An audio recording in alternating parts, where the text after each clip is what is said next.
Dans les chapitres 33 et 34 de la règle, Saint Benoît parle des conditions matérielles et d'une certaine manière, de la vie économique du monastère, de la communauté. Et la première chose qu'il dit au chapitre 33, c'est que le vice, le défaut qui est à exclure de la vie de la communauté, c'est la question de la propriété personnelle. Et rien n'appartient à personne et tout est en commun à tous. Et donc il y a une manifestation de l'importance du bien de la communauté à traiter en commun. Euh, Ce qui est une gageure parce que dans les mentalités actuelles, on a plutôt la tendance à exalter la dimension individuelle et donc la dimension aussi de la propriété privée dans la juxtaposition de biens qui appartiennent à des personnes différentes et qui essayent de se conjoindre comme elles peuvent.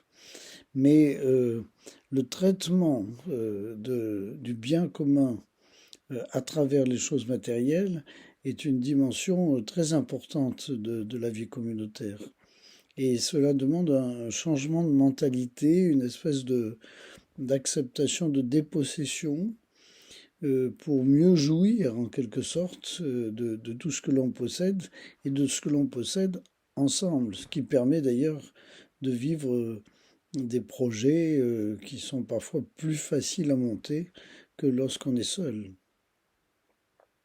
Et donc, dans cette perspective, ce qui est reçu par chacun des membres de la communauté ou ce qui est donné n'est pas simplement un acte personnel, mais c'est une remise dans le pot commun, en quelque sorte. Et c'est pour ça que la régulation par le responsable de la communauté est importante. Donc, il y a un rapport au bien qui doit être un rapport de liberté et sans jamais focaliser sur l'appartenance propre à une personne d'un bien donné.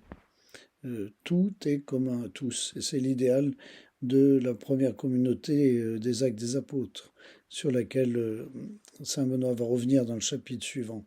Je conçois que ce soit un projet difficile à admettre, mais il fait partie aussi de l'idéal chrétien d'une certaine manière. Et dans le monastère, on pourrait dire qu'il y a une forme de communisme intégral au sens étymologique du mot.